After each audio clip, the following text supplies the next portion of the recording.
Hey everyone, I recently bought a new construction home and it has all the normal boring things like doors, windows and a roof.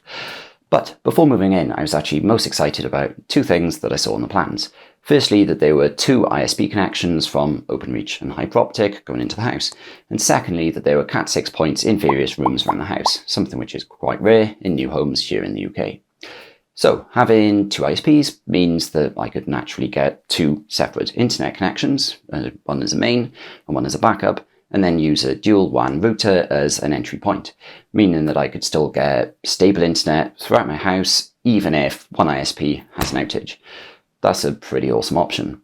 I haven't actually done this yet. I'm still sticking to just one ISP for now, but it's good to have this option in the future if needed.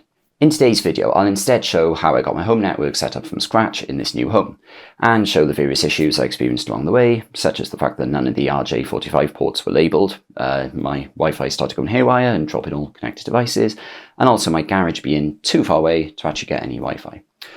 I'll discuss the garage problem in more detail at the end of this video, but for now I wanted to firstly show how I labelled up all my Cat6 points, and then move on to discussing the problems I had with Eero.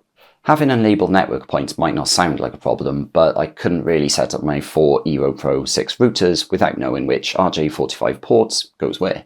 Plus there were 5 Cat6 points in various rooms, meaning that there were a total of 10 unlabelled RJ45 ports when you include the understairs cupboard where all the ISP connections were.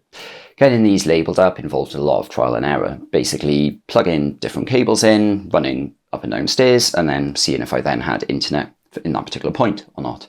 I also kept an eye on the LED lights on my Netgear switches. When they started flashing, I knew that I had a live connection, so to speak. I also took my old laptop around with me because this has an Ethernet port, so I could then plug this into various RJ45 points until I got internet access. Sometimes the window interface can be a bit buggy and say that you have a network access but no internet, which is annoying.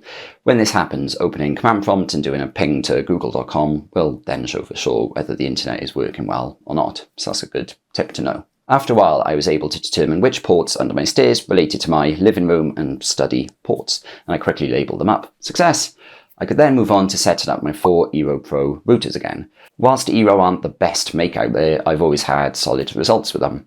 They strike a good balance between reliable whole home Wi-Fi and price, in my opinion. So I started off by getting my Eero Pro 6 set up in the living room downstairs, and this worked fine as expected. I mean, I'd already labelled up the right ports and ensured that they delivered stable internet. So naturally the Eero here would work fine as expected, and I had a very fast connection speed from my phone. Nice. Since this worked fine, I then moved on to the Eero in this study. This was clearly going to work fine too, right? So I hooked up the Ethernet port for the study and I set up the new Eero point within the app as normal. Success! So I thought. Even though this got added fine in the Eero app, I immediately started having issues with my Wi-Fi. Sometimes my phone would show a really weak signal and then complain that I had no internet, even though I was literally standing right next to the Eero point. It just wouldn't work reliably. Also, even though the living room router originally said it was wired, it was now reporting as wireless in the app. So something was clearly wrong with my Eero setup. After some debugging and Googling, I quickly realised that I'd accidentally set up my Eero routers in a star pattern, essentially. My ISP's router connected to my Netgear switch, and then that connected to my living room and my study Eeros, essentially. And that was the problem. Eero require you to have a main gateway router, as they call it, and then everything else must be downstream from there. As a result, I introduced a new Eero router within my understairs cupboard. This was arguably a waste of an Eero router because I could have just rejigged the Ethernet cable layout and made this work somehow, I suppose. But this seemed like the cleanest solution to me. Essentially, I plugged my ISP's router into my new understairs cupboard Eero, and then this Eero connected to my network switch, my Netgear one. This then meant that any other Eero points, such as my living room and study ones, were now downstream, because they came off the switch that connects to the Eero router. This worked really well, thankfully, and all 3 Eeros started appearing as wired in the app, and all those weird, unreliable Wi-Fi issues I experienced just went away. And that pretty much brings an end to the home networking setup inside my house. We have no Wi-Fi dead spots or lag anywhere inside the house. Unfortunately, outside my house was a different story. I have a detached garage which is decently far away from my house, and there's also a neighbour's building in the way too. This meant that I had no Wi-Fi in my garage. I did try to add a fourth Eero point in my garage, but kept complaining in the app of poor placement and just refused to be added. Luckily though, new build backyards have lots of mud and not much else. So I started digging a trench and I ran Ethernet and fibre cables into my garage.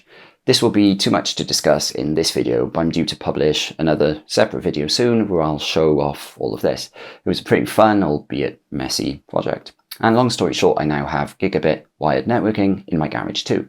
Winner winner, chicken dinner. The results are pretty good, with the full 500 megabits per second internet speeds received from my wired devices, in other words my PC and my laptops, which are connected via Ethernet. On my phone, I then get around 400 megabits per second inside this house, although this naturally drops to just over 200 megabits per second in my backyard. While I'm in my car and parked on the edge of the Wi-Fi signal area, I then get just under 100 megabits a second. All in all, this is pretty good results. It's a lot better than you'd have with a single router somewhere in the middle of your home. So that just about wraps up today's video. It was pretty fun to set up my home network from scratch again, even if I did experience some issues along the way.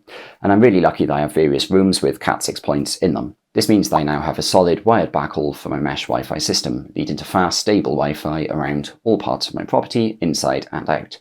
And that's pretty awesome. I hope you enjoyed this video. If you did, please click the thumbs up button. If you have any questions or comments, please let me know down in the comments. And also please subscribe to my channel if you haven't already. Thank you.